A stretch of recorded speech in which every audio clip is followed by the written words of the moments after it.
Assalamualaikum warahmatullahi wabarakatuh. Welcome to my channel Gudang Pinjol. Apa kabar teman-teman semua?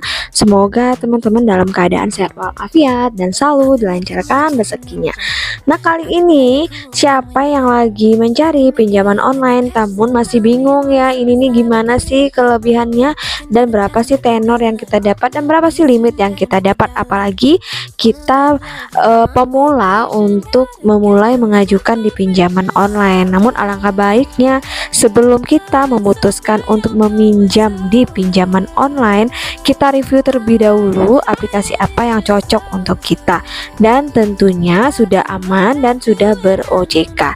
Nah, kali ini akan saya review salah satu pinjaman online yang terdaftar di OJK dan juga sudah berizin OJK, tentunya sangat aman untuk teman-teman gunakan. Oke, kita langsung aja check it out. Nah, kali ini akan saya review tentang yang namanya KTA Kilat. Tentunya teman-teman pasti pernah mendengar dengan namanya KTA Kilat atau memang belum pernah tahu sama sekali. Jadi saya jelaskan secara singkat dulu ya. KTA Kilat ini adalah pinjaman online yang aman, terdaftar dan juga diawasi oleh OJK. Dan juga di OJK ini bisa memberikan kita dana tunai tanpa jaminan. Syaratnya hanya KTP saja. Dan juga banyak manfaat kita pinjam di KTA Kilat ini, yaitu pinjamannya sangat cepat, hanya butuh waktu 15 menit untuk pengajuan, kemudian 2-48 jam untuk disetujui. Dan semua pengajuan dari ponsel tidak bisa teman-teman lakukan hanya ke bank konvensional ataupun ke kantor cabangnya. Cukup dari rumah saja teman-teman sudah bisa mendapatkan pinjaman dengan nilai yang sudah ditetapkan. Kemudian ada potongan biaya hingga 30% untuk pinjaman berikutnya. Setelah peminjam pertama nanti kita akan menikmati layanan 30% dan juga privasi kita sangat terjaga dan jadi tidak akan disebarluaskan data-data pribadi kita. Nah, untuk produk yang ditawarkan di KTA Kilat ini, mereka menawarkan pinjaman dengan maksimal 8 juta rupiah dengan tenor selama 180 hari. Kemudian untuk bunganya adalah 0,4% per hari. Dan KTA Kilat ini juga memberikan kita kemudahan dalam mengajukan dan juga mengisi data-data. Dan tadi seperti saya katakan juga ada potongan diskon 30% jika kita merupakan nasabah baru dan nanti akan kita bisa nikmati setelah kita melakukan pinjaman pertama. Nah, jika kita lihat dari segi bunganya untuk KTA Kilat ini termasuk merupakan pinjaman online yang bunganya sudah ditetapkan oleh AFPI yaitu 0,4% per hari. Jika kita lihat, kita simulasi, jika kita mengajukan pinjaman dengan nilai 2.300.000 misalkan ya, pinjaman kita disetujui sebanyak 2.300.000, maka dengan bunga yang 0,4% tadi kita mengajukan dengan tenor selama 91 hari, maka pembayaran kita setiap bulannya adalah Rp769.650 itu selama 3 bulan atau 91 hari.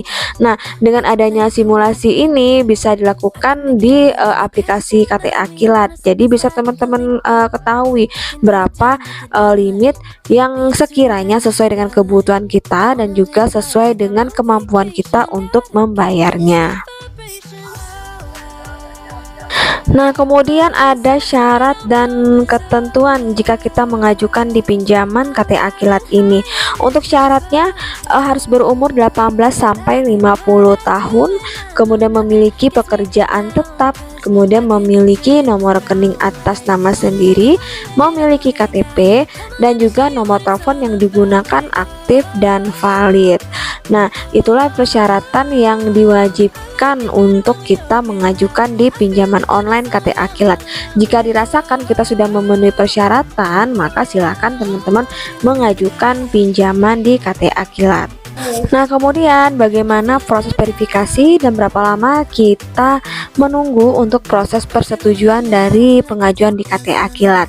Nah, kalau kita lihat untuk proses verifikasi kredit, KTA Kilat tidak melakukan proses verifikasi data ini ke calon peminjam baik secara online maupun lewat telepon, bahkan melalui kunjungan itu tidak ada. Maka setelah kita melakukan pengisian data yang sudah diajarkan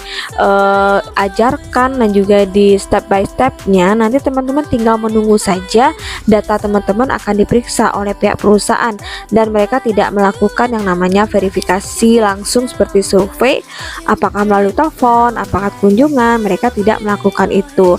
Jadi tidak ada konfirmasi lagi setelah kita selesai mengajukan pinjaman di aplikasi. Dan juga sangat jelas ya, untuk verifikasi di KTA Kilat ini mempermudah kita dan juga memungkinkan meningkatkan kredit kita disetujui. Oleh sebab itulah teman-teman ketika mengisi data di KTA Kilat, usahakan isi dengan data yang sebenarnya dan juga data yang lengkap, data yang sesungguhnya sesuai dengan KTP yang sudah kita lampirkan. Nah, kemudian untuk waktu yang kita perlukan dari kita pengajuan kemudian pencairan, kita membutuhkan waktu kurang lebih 15 menit untuk mengisi informasi yang diperlukan. Nah, setelah itu nanti kita akan mengirimkan data kita ini oleh perusahaan dan akan membutuhkan waktu 2-48 jam untuk sistem dalam verifikasi aplikasi. Jika nanti ya sistem menyetujui pengajuan pinjaman kita, maka nanti dana akan ditransfer ke rekening kita kurang dari 2 hari, itu paling lama ya. Jadi sepengalaman saya mengajukan di KTA Kilat ini, untuk verifikasinya saya tidak membutuhkan waktu yang lama. Kurang lebih di sini saya dulunya sekitar 3 jam untuk proses verifikasi yang kemudian nanti informasi data saya apakah pinjaman saya diterima atau ditolak itu selama 3 jam. Kemudian uangnya masuk ke rekening saya itu sekitar 2 jam, dana itu akan sudah masuk ke rekening saya. Artinya dalam 1 hari kita pengajuan sampai dengan pencairan itu bisa dilakukan dalam 1 hari. Jadi tergantung dari hari apa kita mau mulai mengajukan di pinjaman online ini. Sebaiknya ajukanlah di hari kerja seperti hari Senin, Selasa, atau Rabu. Jika teman-teman mengajukan di hari Jumat atau hari Kamis, bisa jadi di hari Sabtu dan Minggu mereka pasti libur. Makanya mereka membutuhkan waktu sekitar 48 jam ya. Artinya dana kita nanti akan ditransfer sekitar hari Senin. Makanya teman-teman ketika ingin mengajukan di pinjaman online, ajulah di hari kerja, jangan di hari dekat-dekat dengan weekend. Nah guys, itu ya review dari saya tentang KTA Kilat. Jadi sebelum teman-teman memulai mengajukan, alangkah baiknya cari referensi dan cari review tentang aplikasi yang akan kita gunakan. Semoga informasi saya ini bermanfaat untuk teman-teman semua dan tetap gunakan untuk hal-hal yang lebih produktif lagi. Akhir kata, wassalamualaikum warahmatullahi wabarakatuh.